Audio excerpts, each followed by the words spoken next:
Students, good morning. ഇന്ന് നമ്മളൊരു question മോഡലാണ് ചർച്ച ചെയ്യുന്നത്. നമുക്കറിയാം, ട്രാൻസ്ലേഷൻ ഉറപ്പായിട്ടും വരുന്ന 6 മാർക്കിൻ്റെ ഒരു ക്വസ്റ്റ്യനാണ് ട്രാൻസ്ലേഷൻ. ഫസ്റ്റ് ഇയറിലുള്ളതുപോലെ സെക്കൻഡ് ഇയറിലും ട്രാൻസ്ലേഷൻ ചോദിക്കും. ഫസ്റ്റ് ഇയറിൽ ഒരു ഇംഗ്ലീഷ് കോൺവെർസേഷൻ തരും, അതിനെ ഹിന്ദിയിലേക്ക് ട്രാൻസ്ലേറ്റ് ചെയ്യാനായിരുന്നു ചോദിച്ചിരുന്നത്. എന്നാൽ സെക്കൻഡ് ഇയറിൽ സാധാരണ ചോദിക്കുക പാരഗ്രാഫ്, ഇംഗ്ലീഷ് പാരഗ്രാഫ് തരും, അതിനെ നമ്മൾ എന്ത് ചെയ്യുക, ഹിന്ദി ട്രാൻസ്ലേറ്റ് ചെയ്യുക എന്നുള്ളതാണ്. 6 മാർക്കിൻ്റെ ക്വസ്റ്റ്യനാണ്. വളരെ സിമ്പിളായിട്ട് മാർക്ക് മേടിക്കാൻ പറ്റിയ ഒരു ക്വസ്റ്റ്യനാണ്. അപ്പോൾ നമ്മൾ കഴിഞ്ഞ വർഷം നമ്മളിത് എക്സ്പ്ലെയിൻ ചെയ്തതാണ്, എങ്കിലും ഒന്നുകൂടി പറയുകയാണ്. ट्रांसलेशन या अनुवाद क्या है? अनुवाद देखिए, एक भाषा की सामग्री को दूसरी भाषा में बदलने की प्रक्रिया अनुवाद या भाषांतरण कहते हैं. അതായത് ഒരു ഭാഷയിൽ വ്യക്തമാക്കിയിരിക്കുന്ന ആശയത്തെ മറ്റൊരു ഭാഷയിലേക്ക് മാറ്റുന്ന പ്രക്രിയയെ അനുവാദ അഥവാ തർജ്ജമ അല്ലെങ്കിൽ ട്രാൻസ്ലേഷൻ എന്ന് പറയുന്നു. നെക്സ്റ്റ് എന്താ പറഞ്ഞിരിക്കുന്നത്? ജിസ് ഭാഷാമേ അനുവാദ കിയാ ജാതാ ഹൈ ഉസേ ലക്ഷ്യ ഭാഷ കഹത്തെ ഹൈ. ഏത് ഭാഷയിലേക്കാണോ നമുക്ക് ട്രാൻസ്ലേറ്റ് ചെയ്യേണ്ടത് ആ ഭാഷയെ നമ്മൾ ലക്ഷ്യഭാഷ എന്ന് പറയുന്നത്. അപ്പം നമുക്ക് 2 ഭാഷകൾ കാണുമല്ലോ ട്രാൻസ്ലേറ്റ് ചെയ്യുമ്പോൾ. അപ്പോൾ ഒരു ഭാഷയിലുള്ള കണ്ടന്റിനെ വേറൊരു ഭാഷയിലേക്ക് മാറ്റണം. നമുക്ക് ഏതിലേക്കാണ് മാറ്റേണ്ടത്, മീൻസ് നമ്മുടെ ലക്ഷ്യം ഏത് ഭാഷയിലേക്കാണോ മാറ്റേണ്ടത് അതിനെ ആ ഭാഷയെ നമ്മൾ ലക്ഷ്യഭാഷ എന്ന് പറയും. ജിസ് ഭാഷ സെ അനുവാദ കിയാ ജാതാ ഹൈ ഉസേ സ്രോത ഭാഷ കഹത്തെ ഹൈ. അതായത് ഏത് ഭാഷയിൽ നിന്നാണോ നമുക്ക് തർജ്ജമ ചെയ്യേണ്ടത്, ട്രാൻസ്ലേറ്റ് ചെയ്യേണ്ടത്, ആ ഭാഷയെ നമ്മൾ സ്രോത ഭാഷ എന്ന് പറയും. മീൻസ് നമ്മുടെ സ്രോതസ് അതാണ്. സിമ്പിളായിട്ട് ലോജിക്കായിട്ട് നമുക്ക് മനസ്സിലാക്കി വെക്കാൻ പറ്റും. അതായത് നമുക്ക് തന്നിരിക്കുന്ന ഒരു കണ്ടന്റ് കാണും, അത് ഏത് ഭാഷയിലാണോ ഉള്ളത് അതാണ് നമ്മുടെ സ്രോതസ്. അതിനെ നമ്മൾ എടുത്തിട്ട് എന്ത് ചെയ്യുക, നമുക്കൊരു ലക്ഷ്യം കാണും, ഇന്ന ഭാഷയിലേക്കാണ് ട്രാൻസ്ലേറ്റ് ചെയ്തത്, അപ്പോൾ അതിന് ലക്ഷ്യഭാഷ എന്ന് പറയും. നമുക്ക് തന്നിരിക്കുന്ന ഭാഷ അല്ലെങ്കിൽ കണ്ടന്റ് ഏത് ഭാഷയിലാണോ അതിനെ സ്രോത ഭാഷയെന്നും, നമുക്ക് മാറ്റേണ്ട ഏത് ഭാഷയിലേക്കാണോ അതിനെ ലക്ഷ്യഭാഷയെന്നും പറയും. എന്തായാലും 2 ഭാഷയിലുള്ള കണ്ടന്റ് എന്തായാലും വേണം, എന്നാലേ ട്രാൻസ്ലേഷൻ നടക്കുകയുള്ളൂ. ലക്ഷ്യ ഭാഷ की शैली में अनुवाद करना ही उचित है. ലക്ഷ്യഭാഷയിൽ ട്രാൻസ്ലേറ്റ് ചെയ്യുന്നതാണ് ഉചിതം. എന്ന് വെച്ചാൽ നമുക്കിപ്പോൾ ട്രാൻസ്ലേറ്റ് ചെയ്യേണ്ടത്, നമുക്കിവിടെ ചെയ്യേണ്ടത് ഇംഗ്ലീഷിനെ ഹിന്ദിയിലേക്കാണ് ട്രാൻസ്ലേറ്റ് ചെയ്യേണ്ടത്. അപ്പോൾ ഹിന്ദി എന്ന് പറയുന്ന ഭാഷയ്ക്ക് ഒരു ശൈലിയുണ്ട്, ഇംഗ്ലീഷിന് അതിൻ്റേതായ ശൈലിയുണ്ട്. അപ്പം നമുക്ക് ട്രാൻസ്ലേറ്റ് ചെയ്യേണ്ടത് ഹിന്ദിയിലേക്കായതുകൊണ്ട് ഹിന്ദി ഭാഷയുടെ ശൈലിയെ ഉപയോഗിച്ച് വേണം ചെയ്യാൻ. അല്ല, ഇംഗ്ലീഷ് ഭാഷയുടെ ശൈലി ഹിന്ദിയിലേക്ക് കൊണ്ടുവരാനല്ല ശ്രമിക്കേണ്ടത്. ഹിന്ദി എങ്ങനെയാണോ നമ്മൾ സാധാരണ ഉപയോഗിക്കുന്നത് അതേ ശൈലിയിൽ ആ കണ്ടന്റിനെ കൊണ്ടുവരിക എന്നുള്ളതാണ് നമ്മൾ പ്രധാനമായിട്ട് ശ്രദ്ധിക്കേണ്ടത്. അപ്പോൾ നമ്മൾ പറഞ്ഞതുപോലെ സാധാരണ സംഭാഷണങ്ങൾ അല്ലെങ്കിൽ കോൺവെർസേഷൻ, ഗദ്യഭാഷ, ഞാൻ പറഞ്ഞില്ലേ പാരഗ്രാഫായിട്ട് ചോദിക്കുമെന്ന്, എന്നിവയാണ് സാധാരണ രീതിയിൽ നമുക്ക് ട്രാൻസ്ലേറ്റിനായിട്ട് പരീക്ഷയ്ക്ക് ചോദിക്കുന്നത്. ഫസ്റ്റ് ഇയറിലാണ് സാധാരണ കോൺവെർസേഷൻ വരാറുള്ളത് അല്ലെങ്കിൽ സംഭാഷണങ്ങൾ വരാറുള്ളത്. സെക്കൻഡ് ഇയറിൽ സാധാരണ വരുന്നത് ഒരു ഗദ്യഭാഗം തന്നിട്ട് അല്ലെങ്കിൽ ഒരു 4-5 സെൻറ്റൻസുകളുള്ള ഒരു പാരഗ്രാഫ് വന്നിട്ട് അതിനെ ട്രാൻസ്ലേറ്റ് ചെയ്യാനാണ് ചോദിക്കുന്നത്. നിങ്ങൾ ട്രാൻസ്ലേറ്റ് ചെയ്യുന്നതിന് മുന്നേ ശ്രദ്ധിക്കേണ്ട ചില കാര്യങ്ങൾ എന്താണെന്ന് വെച്ചാൽ, തന്നിരിക്കുന്ന ഭാഗം നന്നായിട്ട് വായിച്ച് മനസ്സിലാകണം. തന്നിരിക്കുന്നത്, അതായത് ഇംഗ്ലീഷിൽ തരുന്ന പാരഗ്രാഫിന് നന്നായിട്ട് വായിച്ച് എൻ്റെ ആശയം എന്താണെന്ന് മനസ്സിലാക്കണം. എന്താണ് അത് പറഞ്ഞിരിക്കുന്നത്, എന്താണ് എൻ്റെ അർത്ഥം, അതാദ്യം മനസ്സിലാക്കണം. ഓക്കെ, എന്നിട്ട് ആ ഭാഷയുടെ ശൈലിക്ക് അനുസരിച്ച് തർജ്ജമ ചെയ്യാൻ ശ്രമിക്കണം. അതായത് ഇനി ഏത് ഭാഷയിലേക്കാണ് നമുക്ക് മാറ്റേണ്ടത്, ഹിന്ദിയിലേക്ക്, അതിനനുസരിച്ച് മാറ്റണം. നിങ്ങൾ ചെയ്യേണ്ടത് ഡയറക്റ്റ് ഇംഗ്ലീഷ് ടു ഹിന്ദി ചെയ്യാതെ ഇംഗ്ലീഷിലെ കണ്ടന്റ് വായിച്ച് അതിൻ്റെ മലയാളം മനസ്സിലാക്കിയിട്ട് ആ മലയാളത്തിനെ വേണം നിങ്ങൾ ഹിന്ദിയിലേക്ക് ട്രാൻസ്ലേറ്റ് ചെയ്യാൻ. അപ്പോൾ മലയാളം മനസ്സിലുണ്ടാവണം, അതായത് അതിൻ്റെ ആശയം മനസ്സിലുണ്ടാവണം. അതിനെ നമ്മൾ എന്ത് ചെയ്യണം, ഹിന്ദിയിലേക്ക് നമ്മുടേതായിട്ടുള്ള രീതിയിൽ സിമ്പിൾ സെൻറ്റൻസ്, ചിലപ്പോൾ നമുക്ക് കടിച്ചാൽ പൊട്ടാത്ത വേർഡൊക്കെ ഉണ്ടെങ്കിൽ അത് ക്വസ്റ്റിനകത്തൊക്കെ തരും. അവർ ഓപ്ഷനായിട്ട് അവിടെ നമുക്ക് സഹായത്തിന് വേണ്ടി അവിടെ എന്ത് ചെയ്യും, ഇംഗ്ലീഷിൻ്റെ ഹിന്ദി വേർഡുകൾ തന്നിരിക്കും. അപ്പോൾ അതൊക്കെ ഉപയോഗിച്ച്, പിന്നെ നമുക്ക് ചില വാക്കുകൾ കിട്ടുന്നില്ലെങ്കിൽ നമ്മൾ അതിൻ്റെ സിമ്പിളായിട്ടുള്ള വാക്ക് അല്ലെങ്കിൽ ആ രീതിയിലേക്ക് ആശയം മാറ്റി നമ്മൾ എഴുതാൻ ശ്രമിക്കണം. Okay, word by word translation ഒന്നും ആവശ്യമില്ല. വേർഡ് ബൈ വേർഡ് ട്രാൻസ്ലേഷൻ എന്ന് പറഞ്ഞാൽ ഇപ്പോൾ ഏതെങ്കിലും ഒരു ഇംഗ്ലീഷ് വേർഡ് തന്നിട്ട് അതിൻ്റെ ഹിന്ദി അതേപോലെ അങ്ങനെ പോകേണ്ട കാര്യമില്ല. ആ സെൻറ്റൻസിൻ്റെ ആശയം എന്തുവാണോ അതിനെ ഹിന്ദിയിൽ നിങ്ങളുടെ രീതിയിൽ അങ്ങ് ചെയ്താൽ മതി. ഇപ്പോൾ ഒരു ഇംഗ്ലീഷ് സെൻറ്റൻസ് വായിച്ചിട്ട് അതിൻ്റെ മലയാളം അർത്ഥം എടുക്കുക, അർത്ഥം എടുത്തിട്ട് ആ ആശയം അപ്പോൾ കിട്ടിയൊരു മലയാളം അർത്ഥം ഉണ്ടല്ലോ, അതിനെ നിങ്ങളുടെ രീതിയിൽ ഹിന്ദിയിലേക്ക് മാറ്റുമോ. അത് ഇംഗ്ലീഷിൻ്റെ അതേപോലെ തന്നെ വേർഡ് ബൈ വേർഡായിട്ട് വരണമെന്നൊന്നുമില്ല, അങ്ങനെ ചെയ്യണ്ട. പിന്നെ തന്നിരിക്കുന്ന ഭാഗത്തെ ആശയം തർജ്ജമ ചെയ്യാൻ ശ്രമിച്ചാൽ മതി. മനസ്സിലായോ? അതായത് ഈ പറഞ്ഞതുപോലെ നമുക്ക് തന്നിരിക്കുന്ന കണ്ടന്റിൻ്റെ ആശയം, ആ ആശയം എന്താണോ അത് നമ്മൾ നമ്മുടെ ആ രീതിയിൽ ഹിന്ദിയിലേക്ക് മാറ്റുക മതി. അല്ല വേർഡ് ബൈ വേർഡ് ട്രാൻസ്ലേഷൻ വേണ്ട. ഇത്രയും കാര്യങ്ങൾ ശ്രദ്ധിക്കണം. 6 മാർക്കാണ്. നന്നായിട്ട് നിങ്ങൾക്ക് സ്കോർ ചെയ്യാൻ പറ്റുന്ന ഒരു ക്വസ്റ്റ്യൻ മോഡലാണ്. സിമ്പിളായിട്ട് പറ്റും. നിങ്ങൾ ഒരു 3-4 ക്വസ്റ്റ്യൻ ഇതുപോലെ ചെയ്ത് ശ്രമിച്ചാൽ തന്നെ നിങ്ങൾക്കത് ചെയ്യാനായിട്ട് സാധിക്കും. അപ്പോൾ നമുക്കൊരു ക്വസ്റ്റ്യൻ മോഡലൂടെ ചർച്ച ചെയ്യാം. ഇതൊക്കെ ഒരു ക്വസ്റ്റ്യൻ വന്നിട്ട് 6 മാർക്കിൻ്റെ ക്വസ്റ്റ്യൻ ആണ്. ഞാൻ ക്വസ്റ്റ്യൻ ഒന്ന് വായിക്കാം. Books are our best companion. Millions of life has been changed by books.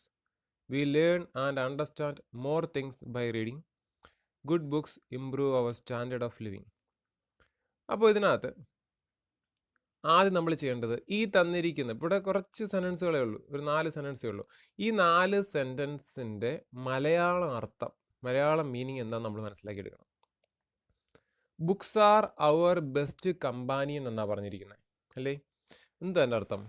Books are our best companion. ഇപ്പോൾ കമ്പാനിയൻ്റെ അർത്ഥം അറിയത്തില്ല എന്നുണ്ടെങ്കിൽ നിങ്ങൾക്ക് അവിടെ കൊടുത്തിട്ടുണ്ട് ഹിന്ദിയിൽ സാത്തി എന്ന് പറഞ്ഞാൽ ആരാ? കൂട്ടുകാരൻ. അപ്പോൾ എന്തായിരിക്കും അർത്ഥം? Books are our best companion. പുസ്തകങ്ങൾ നമ്മളുടെ ഏറ്റവും നല്ല ചങ്ങാതിമാരാണ്, സുഹൃത്തുക്കളാണ് എന്നാണ് ഫസ്റ്റ് സെൻറ്റൻസിൻ്റെ മീനിങ്. കിട്ടിയല്ലോ. സെക്കൻഡ് സെൻറ്റൻസ് എന്താ പറഞ്ഞിരിക്കുന്നത്? Millions of life has been changed by books. ഒരുപാട് പേരുടെ ജീവിതങ്ങൾ എന്തുകൊണ്ട് മാറിയിട്ടുണ്ട്? ബുക്സ് കൊണ്ട് മാറിയിട്ടുണ്ട്, പുസ്തകങ്ങൾ കൊണ്ട് മാറിയിട്ടുണ്ട്. പുസ്തകങ്ങൾ വായിച്ച് അതിൻ്റെ ആശയങ്ങൾ ഉൾക്കൊണ്ട് ജീവിതം തന്നെ മാറ്റിമറിച്ച ഒരുപാട് പേരുണ്ടെന്ന് അർത്ഥം. അപ്പോൾ അതിൻ്റെ അർത്ഥം എന്താണ്? ഒരുപാട് പേരുടെ ജീവിതം പുസ്തകങ്ങൾ കൊണ്ട് മാറിയിട്ടുണ്ട്. മനസ്സിലായല്ലോ? അങ്ങനെ അതിൻ്റെ മലയാളവും നമുക്ക് കിട്ടി. നെക്സ്റ്റ് എന്താ? We learn and understand more things by reading. എന്താ? We learn and understand more things by reading. അതായത് നമ്മൾ മനസ്സിലാക്കുന്നു, ഒരുപാട് കാര്യങ്ങൾ നമുക്ക് പഠിക്കുവാൻ കഴിയുന്നു. ഏതിലൂടെ? റീഡിങ്ങിലൂടെ അല്ലേ? We learn and understand more things by reading. നമുക്ക് പഠിക്കുവാനും നമുക്ക് മനസ്സിലാക്കുവാനും ഒരുപാട് കാര്യങ്ങൾ സാധിക്കുന്നു. എന്തുകൊണ്ട്? റീഡിങ്ങിലൂടെ. അപ്പോൾ വായനയിലൂടെ ഒരുപാട് കാര്യങ്ങൾ പഠിക്കുവാനും മനസ്സിലാക്കാനും നമുക്ക് സാധിക്കുമെന്നല്ലേ പറഞ്ഞേ? അപ്പോൾ അതിൻ്റെയും മലയാളം കിട്ടി. നെക്സ്റ്റ് എന്താ? Good books improve our standard of living. Good books, നല്ല പുസ്തകങ്ങൾ, ഇംപ്രൂവ്, അതായത് നമ്മളുടെ എന്ത് ചെയ്യും? മെച്ചപ്പെടുത്തും. അവർ സ്റ്റാൻഡേർഡ് ഓഫ് ലിവിങ്, നമ്മളുടെ ജീവിത നിലവാരത്തെ നല്ല പുസ്തകങ്ങൾ മെച്ചപ്പെടുത്തും. അല്ലെങ്കിൽ നല്ല പുസ്തകങ്ങൾ നമ്മളുടെ ജീവിത നിലവാരത്തെ മെച്ചപ്പെടുത്തും എന്നാണ് പറഞ്ഞിരിക്കുന്നത്. ഇത്രയേ ഉള്ളൂ ഇതിൻ്റെ അർത്ഥം. അപ്പോൾ ഇതുപോലെ ചെയ്യേണ്ടത് ആദ്യം ഇംഗ്ലീഷിൻ്റെ മലയാളം ആശയം നമ്മൾ എന്ത് ചെയ്യണം? മനസ്സിലാക്കിയെടുക്കുക. ഇപ്പം നിങ്ങൾക്ക് മനസ്സിലായല്ലോ, 4 സെൻറ്റൻസിൻ്റെ മലയാള അർത്ഥം മനസ്സിലായല്ലോ. ഇനി നമുക്ക് ഹിന്ദിയിലേക്ക് ട്രാൻസ്ലേറ്റ് ചെയ്യുന്നതിന് മുമ്പ് അവിടെ ഇംഗ്ലീഷിൻ്റെ കുറച്ച് ഹിന്ദി വേർഡുകൾ തന്നിട്ടുണ്ട്. അതായത് നമുക്ക് കുറച്ച് ടഫായിട്ട് തോന്നുന്ന കുറച്ച് ഇംഗ്ലീഷ് വേർഡ് അവർ നമുക്ക് തന്നിട്ടുണ്ട് ക്വസ്റ്റ്യനകത്ത്. കമ്പാനി എന്ന് പറഞ്ഞാൽ സാത്തിയാണ് തന്നിട്ടുണ്ട്. മില്യൺസ് എന്നുള്ളത് ലാക്കവും, ലക്ഷക്കണക്കിന് എന്നുള്ള അർത്ഥത്തിലാണ്. ഇംപ്രൂവ് എന്ന് പറഞ്ഞാൽ സുധാരണ. ലേൺ എന്ന് പറഞ്ഞാൽ സീക്കന. അണ്ടർസ്റ്റാൻഡ് എന്ന് പറഞ്ഞാൽ സമസ്ന, മനസ്സിലാക്കുക. സ്റ്റാൻഡേർഡ് ഓഫ് ലിവിങ് എന്ന് പറഞ്ഞാൽ ജീവിത രീതി. അപ്പോൾ അതിൻ്റെയൊക്കെ ഹിന്ദി തന്നിട്ടുണ്ട്. ഇനി നമ്മൾ എന്ത് ചെയ്യേണ്ടതെന്ന് വെച്ചാൽ നമുക്ക് കിട്ടിയ മലയാളത്തിനെ ഹിന്ദിയിലേക്ക് മാറ്റുക എന്നുള്ളതാണ്. അപ്പോൾ നമുക്ക് ഫസ്റ്റ് സെൻറ്റൻസ് ഒന്ന് മാറ്റി നോക്കാം. Books are our best companion. പുസ്തകങ്ങൾ നമ്മളുടെ ഏറ്റവും നല്ല കൂട്ടുകാരാണ് ഇല്ലേ?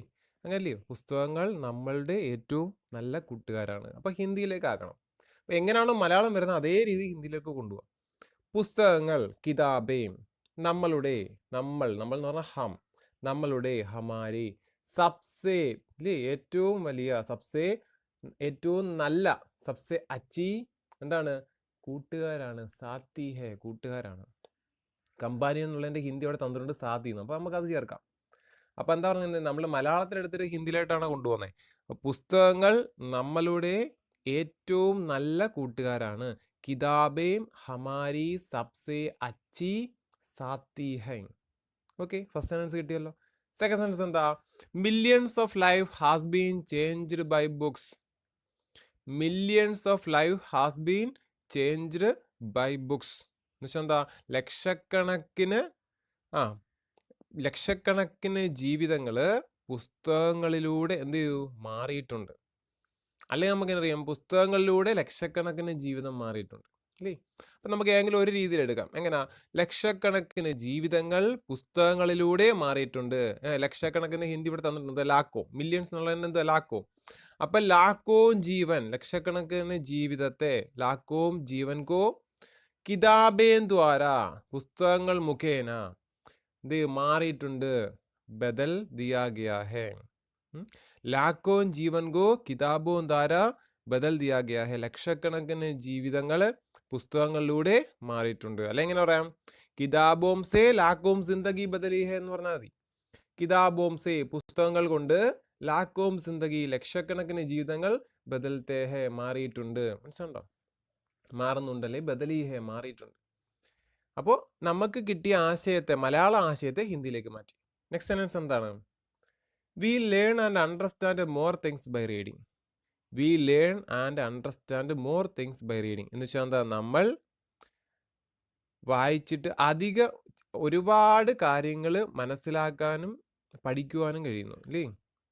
അതായത് നമ്മൾ വായിച്ചിട്ട്, റീഡിങ് എന്ന് പറഞ്ഞാൽ വായനാശീലം, അല്ലേ? വായിക്കുക. അപ്പം നമുക്ക് വായിച്ചത് കൊണ്ട് ഒരുപാട് കാര്യങ്ങൾ പഠിക്കുവാനും മനസ്സിലാക്കാനും സാധിക്കുന്നു എന്നാണ്. ഇപ്പം എങ്ങനെ? ഹം പഠ്കർ, നമ്മൾ പഠിച്ചിട്ട്, വായിച്ചിട്ട്, അധിക ചീസയും, ഒരുപാട് കാര്യങ്ങൾ പഠിക്കുവാൻ ഇവിടെ തന്നിട്ടുണ്ട്. എന്താ? ലേൺ, സീക്കന, സീക്കത്തെ ഓർ സമജ്തേ ഹൈം, മനസ്സിലാക്കാനും സാധിക്കുന്നു. സമജ്ന, അണ്ടർസ്റ്റാൻഡ് ഉള്ള ഹിന്ദി സമജ്ന തന്നിട്ടുണ്ട്. അപ്പോൾ ഹം പഠ്കർ അധിക ചീസയും സീക്തേ അവർ സമജ്തേ ഹേ, നമ്മൾ പഠിച്ചിട്ട് ഒരുപാട് കാര്യങ്ങൾ നമുക്ക് മനസ്സിലാക്കാനും പഠിക്കുവാനും സാധിക്കുന്നുണ്ട്. വായിച്ചിട്ട്, നമുക്ക് വായിക്കുമ്പോൾ ഒരുപാട് കാര്യങ്ങൾ പഠിക്കാനും മനസ്സിലാക്കാനും സാധിക്കുന്നു എന്ന് നമ്മൾ ഹിന്ദിയിലേക്ക് മാറ്റി. എങ്ങനെ മാറ്റി? ഹം പഠ്കർ അധിക ചീസയും സീക്തേ അവർ സമജ്തേ ഹൈം. Last sentence, good books improve our standard of living. അതിൻ്റെ അർത്ഥം എന്തായിരുന്നു? നല്ല പുസ്തകങ്ങൾ നമ്മളുടെ ജീവിതത്തിൻ്റെ നിലവാരത്തെ മാറ്റുന്നു, അല്ലേ? അല്ലെങ്കിൽ ഒരുപാട് മുന്നോട്ട് മെച്ചപ്പെടുത്തുന്നു. അപ്പം നല്ല ജീവിതം എന്നുള്ളത് ഹിന്ദി എന്താ? നല്ല പുസ്തകങ്ങൾ, ഗുഡ് ബുക്സ്. അപ്പം ഇങ്ങനെ അച്ചി കിതാബേയും, അച്ചേ പുസ്തകലെ അച്ചി കിതാബേയും നമ്മളുടെ ജീവിത രീതിയെ, അപ്പം സ്റ്റാൻഡേർഡ് ഓഫ് ലിവിങ്ങിന് ജീവൻ സ്തർ എന്ന് തന്നിട്ടുണ്ട്. അപ്പം നമ്മുടെ ജീവിത രീതി, ഹമാരേ ജീവൻ സ്തർക്കോ എന്താക്കുന്നു? ഇവിടെ ബേഹത്തർ ബനാത്തി ഹെ എന്നാണ് കേട്ടോ. സ്റ്റാൻഡേർഡ് ഓഫ് ഇംപ്രൂവ് ചെയ്യുക എന്ന് പറഞ്ഞാൽ ബേഹത്തർ ബനാന, ഇംപ്രൂവ് ചെയ്യുന്നു, ബേഹത്തർ ബനാത്തി ഹെ. അങ്ങനെ നല്ല പുസ്തകങ്ങൾ, നമ്മൾ മലയാളം ചിന്തിച്ച് ഹിന്ദിയിലാക്കുക. നല്ല പുസ്തകങ്ങൾ, അച്ചി കിതാബേയും നമ്മളുടെ ജീവിത രീതിയെ, ഹമാരേ ജീവൻ സ്തർക്കോ ബേഹത്തർ ബനാത്തി ഹെ, എന്താ? ഒരുപാട് മെച്ചപ്പെടുത്തും. ഇത്രയേ ഉള്ളൂ ഹിന്ദി ഈ ട്രാൻസ്ലേഷൻ എന്ന് പറയുന്നത്. അതായത് നമ്മൾ തരുന്ന കണ്ടന്റിന്റെ ആശയം മലയാളത്തിൽ എടുക്കുക, ആ മലയാളത്തിലെടുത്ത ആശയത്തിന് നമ്മൾ ഹിന്ദിയിലേക്ക് ട്രാൻസ്ലേറ്റ് ചെയ്യുമ്പോൾ നമുക്ക് കട്ടിയുള്ള വേർഡുകൾ, എൻ്റെ ഹിന്ദിയൊക്കെ നമുക്ക് ക്വസ്റ്റ്യനിൽ തന്നെ കാണും. അത് ഉപയോഗിച്ച് വേണം ചെയ്യാൻ. ഓക്കെ. പിന്നെ അത് ശ്രദ്ധിക്കേണ്ട കാര്യം, വിഭക്തി പ്രത്യയങ്ങൾ, അതായത് കാരകമൊക്കെ കൃത്യമായിട്ട് ഉപയോഗിക്കണം. ഇവിടെ തന്നെ നല്ല പുസ്തകങ്ങൾ നമ്മുടെ ജീവിത രീതിയെ എന്ന് പറയാൻ കോ എന്ന് പറയുന്ന കാരകം ഉപയോഗിച്ചിരിക്കുന്നത്. എങ്ങനെ? അച്ചി കിതാബേ ഹമാരേ ജീവൻ സ്തർക്കോ, കണ്ടോ? അപ്പം അതുപോലെ ഉപയോഗിക്കാനൂടെ പഠിക്കണം. അത് നന്നായിട്ട് പുസ്തക വായനയിലൂടെയും നമ്മളുടെ പഠന രീതിയിലൂടെയൊക്കെ സ്വായത്തമാക്കേണ്ട കാര്യങ്ങളാണ്. ബേസിക് ആയിട്ടുള്ള ഗ്രാമറുകളാണ്. അപ്പോൾ അതൊക്കെ നിങ്ങൾക്ക് ഉപയോഗിക്കാൻ കഴിയുന്നുണ്ടോ എന്നുകൂടിയാണ് ഈ ട്രാൻസ്ലേഷനിലൂടെ അവർ പരിശോധിക്കുന്നത്. ഓക്കെ. അപ്പോൾ ഇതാണ് ട്രാൻസ്ലേഷൻ. എല്ലാവരും നന്നായിട്ട് ഇതൊന്ന് മനസ്സിലാക്കുക. ഞാനൊരു 2-3 ക്വസ്റ്റ്യൻസ് നിങ്ങൾക്ക് അയച്ചു തരുന്നതായിരിക്കും. അപ്പോൾ അതുകൂടെ നോക്കിയിട്ട് നിങ്ങൾ എന്ത് ചെയ്യുക? നിങ്ങൾ ആ ക്വസ്റ്റ്യൻ നിങ്ങൾ നിങ്ങളുടെ രീതിയിൽ ഹിന്ദിയിലേക്ക് ട്രാൻസ്ലേറ്റ് ചെയ്ത് എനിക്ക് ഗ്രൂപ്പിലേക്ക് അയക്കണം. ഓക്കെ. അപ്പോൾ എല്ലാവരും നന്നായിട്ട് ഇതൊന്ന് മനസ്സിലാക്കാൻ ശ്രമിക്കുക.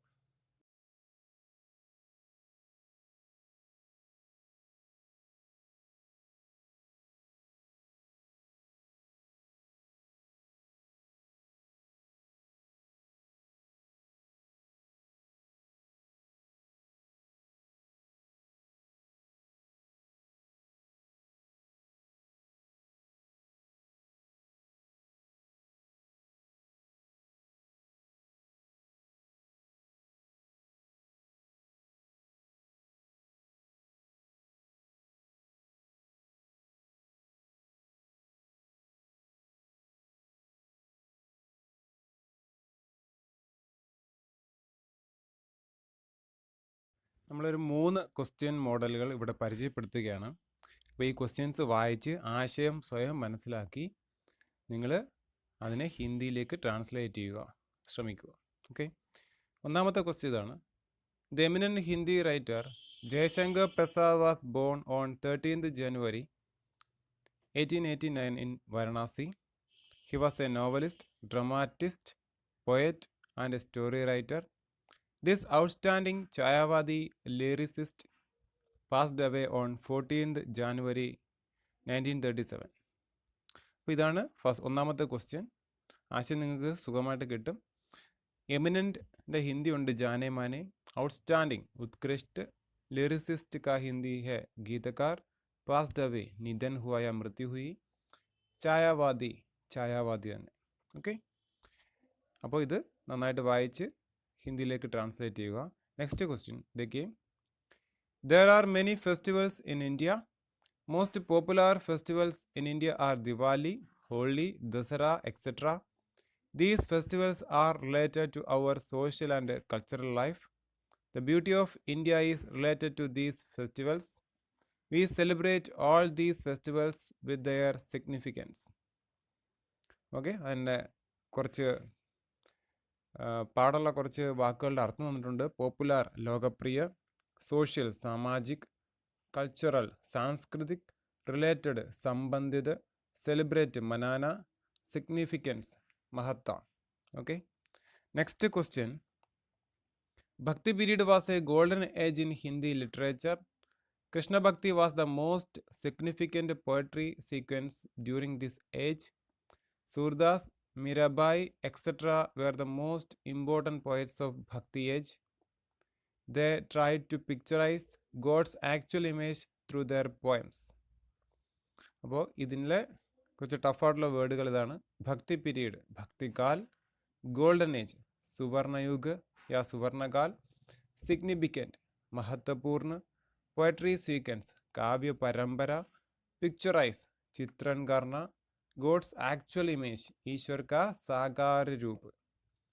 അപ്പോൾ ഈ കാര്യങ്ങളൊക്കെ വെച്ചുകൊണ്ട് ഈ 3 ക്വസ്റ്റ്യനും നിങ്ങൾ ഹിന്ദിയിലേക്ക് ട്രാൻസ്ലേറ്റ് ചെയ്യുക. നിങ്ങൾ ചെയ്യേണ്ടത് ഇംഗ്ലീഷ് വായിച്ചിട്ട് ആശയം മനസ്സിലാക്കുക ആദ്യം. അതിനുശേഷം ആശയം മനസ്സിലാക്കാൻ നിങ്ങൾക്ക് സാധിക്കുന്നില്ലെങ്കിൽ നിങ്ങൾക്ക് ഡിക്ഷണറിയുടെയൊക്കെ സഹായം തേടാം. അതിനുശേഷം ആശയം എടുത്തതിന് ശേഷം നിങ്ങൾ ഹിന്ദിയിലേക്ക് ട്രാൻസ്ലേറ്റ് ചെയ്യുക. അങ്ങനെ ചെയ്ത് പരിശീലിക്കുക. നിങ്ങൾക്ക് തീർച്ചയായിട്ടും 6 മാർക്ക് സ്കോർ ചെയ്യാനായിട്ട് സാധിക്കും. ഓക്കെ, അപ്പോൾ ഈ ക്ലാസ് നിങ്ങൾക്ക് ഇഷ്ടപ്പെട്ടു എന്നുണ്ടെങ്കിൽ നിങ്ങൾ ലൈക്ക് ചെയ്യുക, ഷെയർ ചെയ്യുക. ഇതുവരെ സബ്സ്ക്രൈബ് ചെയ്തിട്ടില്ല എന്നുണ്ടെങ്കിൽ ദയവായി സബ്സ്ക്രൈബ് ചെയ്യുക. ബെല്ലൈക്കൺ കൂടി ക്ലിക്ക് ചെയ്താൽ അടുത്ത ക്ലാസ്സുകൾ, പുതിയ ക്ലാസ്സുകൾ ഒക്കെ നിങ്ങൾക്ക് നോട്ടിഫിക്കേഷൻ ലഭിക്കും. Okay, by.